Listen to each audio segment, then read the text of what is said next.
Bienvenue dans cette nouvelle édition de l'Africa Tonight. Voici les titres de l'actualité. Boko Haram élargit son territoire au nord-est du Nigeria. Le groupe terroriste a pris ce jeudi le contrôle de la ville de Chibok. Le président de l'Assemblée nationale nigérienne, Ama Amadou, est en exil depuis le 27 août dernier. Les députés appellent la Cour constitutionnelle à prononcer la vacance de son poste et puis à mobilisation des opposants politiques africains contre les projets de révision constitutionnelle. Ils se sont réunis ce vendredi à Paris pour exiger le respect des textes fondateurs. Mais avant de développer ces titres, fin de l'épidémie d'Ebola en République démocratique du Congo. L'annonce a été faite ce samedi par les autorités de Kinshasa. Toutefois, le danger n'est pas totalement écarté. Le pays reste sous la menace des cas d'importation de la maladie. Les populations sont donc appelées à la vigilance et au respect des règles d'hygiène établies. Pour rappel, le virus Ebola a officiellement fait 49 victimes en République démocratique du Congo. L'annonce de la fin de l'épidémie survient 42 jours après l'enregistrement du dernier cas confirmé. Boko Haram gagne du terrain au Nigeria. La ville de Chibok, où ont été enlevées plus de 200 lycéennes en avril dernier, est tombée entre ses mains ce jeudi. Un succès pour le groupe armé qui traduit parallèlement de la difficulté que l'armée nigériane éprouve à le combattre.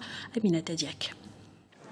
Chibok, de nouveau attaqué par la secte Boko Haram, mais cette fois-ci la ville est tombée aux mains du groupe islamiste, une information confirmée par le gouverneur de l'état de Borno, Ali Numbe. La prise de Chibok semble avoir eu lieu après la prise de deux villes de l'état voisin d'Adamawa ce jeudi 13 novembre 2014 par Boko Haram, une situation que certains spécialistes décrivent comme une victoire symbolique pour le groupe armé. C'est une victoire militaire importante pour Boko Haram et qui va continuer à motiver Boko Haram dans sa poursuite du contrôle territorial. Le contrôle territorial est un enjeu majeur, pas simplement sur le plan opérationnel, pas simplement sur le plan militaire, mais sur le plan politique aussi, parce que Boko Haram pourra avoir le plein contrôle de toute une région, et cela a pour conséquence, malheureusement, pour le gouvernement nigérien, la perte du contrôle territorial, mais aussi la perte du contrôle économique de cette région. Boko Haram élargit ainsi son territoire dans le nord-est du pays. Cette nouvelle attaque traduit une fois de plus la difficulté de l'armée nigériane à faire face au groupe islamiste. Ceci va permettre d'ailleurs encore à Boko Haram de faire toutes les manœuvres nécessaires pour enrôler idéologiquement toutes les personnes qui ont été prises en otage. Donc le risque à court ou à moyen terme, c'est de voir toute la population de la partie nord-est du Nigeria enrôlée idéologiquement par Boko Haram. Et là, il sera très difficile de régler sur le plan militaire le problème, la crise au nord-est du Nigeria. La ville de Chibok était devenue tristement célèbre après l'enlèvement le 14 avril 2014 de 234 jeunes filles d'un lycée de la commune. En octobre, le gouvernement nigérian avait affirmé avoir conclu un accord de cessez-le-feu avec Boko Haram, un accord qu'avait démenti le chef du groupe armé, Aboubakar Shekau. Au Niger, les députés appellent à prononcer la vacance du poste de président du Parlement. Une requête qui fait suite au départ de Ama Amadou le 27 août dernier, après avoir été mis en cause dans une affaire de trafic présumé de bébés. La Cour constitutionnelle nigérienne dispose de 15 jours pour trancher. Si la vacance est prononcée, un nouveau président du Parlement sera élu. Le point avec Marina Vanier. Ils veulent prononcer la vacance du poste de président de l'Assemblée nationale. Eux, ce sont les 113 élus du peuple nigérien. Les députés ont soumis ce vendredi 14 novembre une requête à la Cour constitutionnelle afin qu'elle constate la vacance du poste de président de Parlement. Poursuivi pour son implication présumée dans un trafic de bébés au Nigeria, le président de l'hémicycle, Ama Amadou, s'est exilé en France depuis le 27 août 2014. Clamant toujours son innocence, cet ancien soutien du président actuel Mahamadou Issoufou dénonce une machination politique visant à l'écarter des présidentielles de 2016.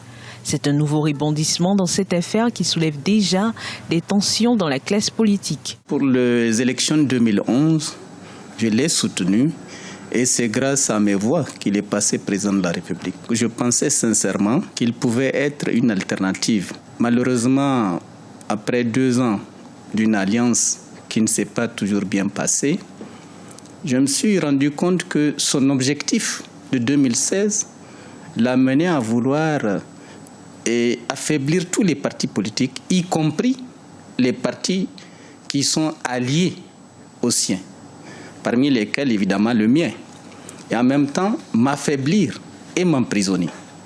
Quand j'ai compris cela, il était inévitable qu'il fallait prendre mes distances et créer les conditions d'un affrontement beaucoup plus franc et plus régulier. 17 personnes, dont 12 femmes, ont été arrêtées le 26 juin 2014 au Niger dans cette affaire. Parmi les personnes emprisonnées se trouve l'épouse de Hama Amadou. Étant le principal opposant, il a toujours crié au complot politique. Allégation démentie par le gouvernement nigérien qui nie toute ingérence dans les poursuites judiciaires. Monsieur Amadou a quelques problèmes avec la justice. Il ne les a pas avec le président Issoufou ni avec le gouvernement. Il n'aurait jamais été en mesure de l'envisager s'il n'avait pas été impliqué dans un circuit qui est considéré comme un circuit criminel pour le moment. La femme de monsieur Amadou, avec laquelle il était marié depuis plus de 20 ans, au mois d'août 2012, est allée au Nigeria ramener des bébés qu'elle prétend avoir accouchés. Et il nous semble que depuis lors, elle a comme ouvert un chemin qui a permis à tous les couples stériles du Niger d'aller se ravitailler un enfant au Nigeria. Si la Cour constitutionnelle prononçait la vacance du poste, les députés nigériens devront élire un nouveau président dans les 15 jours qui suivent. Une décision de la plus haute juridiction du Niger est attendue dans les 2 prochaines semaines. Le débat général sur les révisions constitutionnelles en Afrique est enclenché. Des opposants de 8 pays africains se sont réunis ce vendredi à Paris pour signer une déclaration commune exigeant le respect des constitutions. Une mobilisation qui fait suite au soulèvement populaire qui a conduit à la chute de Blaise Compaoré au Burkina Faso. Aminata Diak. Depuis le soulèvement populaire au Burkina Faso qui a conduit à la démission du président Blaise Compaoré le 30 octobre 2014, le débat sur les projets de réforme constitutionnelle domine la vie politique africaine. Pourtant, le scénario burkinabé n'est pas un fait inédit sur le continent. En 2012, l'ancien président sénégalais Abdoulaye Wade avait annulé son projet de loi constitutionnelle sous la pression de la rue. Des événements qui ont amené des opposants originaires de 8 pays d'Afrique à signer une déclaration commune exigeant le respect des textes fondateurs ce vendredi 14 novembre 2014 à Paris, la capitale française. Il y a un effet révolution, deuxième révolution burkinabé, qui a renversé Blaise Compaoré qui voulait modifier la constitution. Et cet effet, les oppositions de certains nombres de pays africains capitalisent autour de cela pour essayer justement d'attirer l'attention des partenaires internationaux de ces pays qui, à l'horizon, vont organiser des élections pour ces opposants. Il faut lancer des alertes pour éviter justement que la tentation de modification de la Constitution ne se traduise dans les faits. L'évolution de la situation politique au Burkina Faso met ainsi certains chefs d'État africains en alerte. Plusieurs moyens sont actuellement mis en œuvre pour réduire le risque de contagion de la révolution burkinabé. Que dans la plupart des pays, les télévisions locales, nationales n'ont pas diffusé les images. On passait rapidement l'information.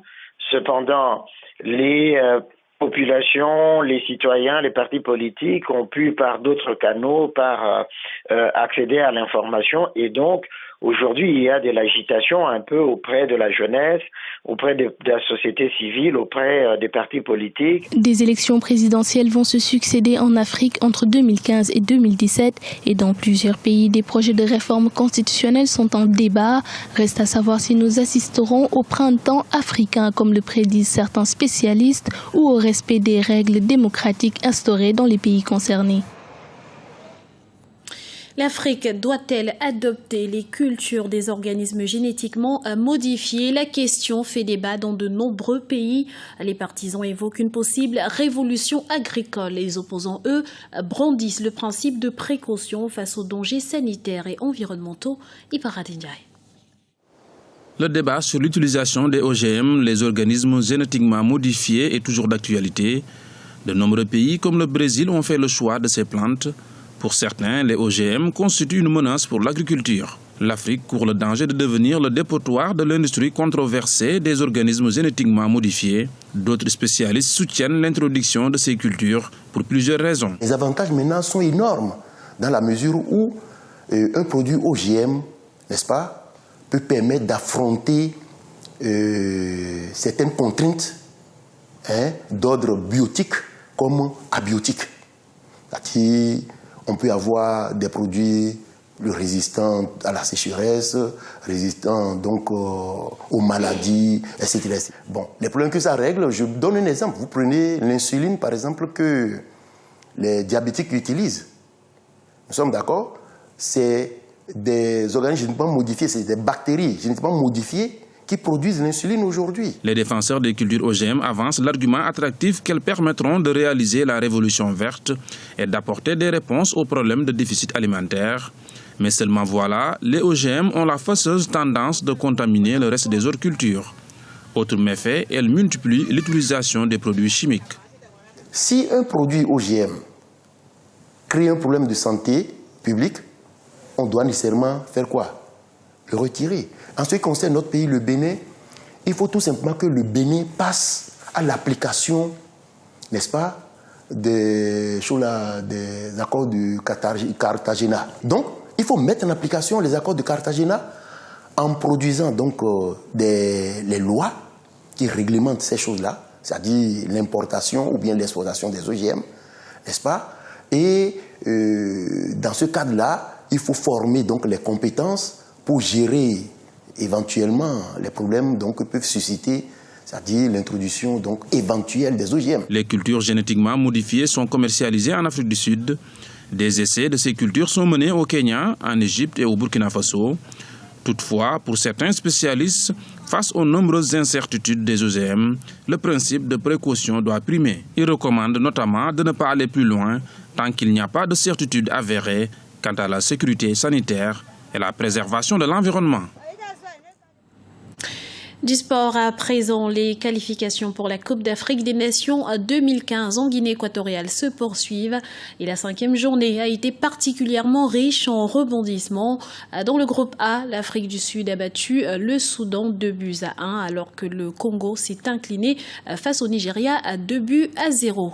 Dans le groupe B, le Mali s'est replacé dans la course à la qualification en battant le Malawi à 2-0. Dans le groupe C, le Burkina Faso s'est imposé contre le Lesotho 1-0 alors que le Gabon et l'Angola se sont neutralisés 0 but partout.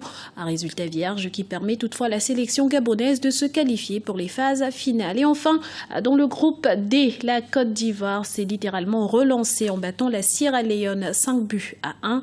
De son côté, le Cameroun a obtenu son ticket de qualification en battant la République démocratique du Congo 1-0. Ce journal a été réalisé par l'ensemble de la rédaction. Nous vous remercions pour votre fidélité. Retrouvez dans un instant une nouvelle édition de l'Africa Tonight sur Africa 24.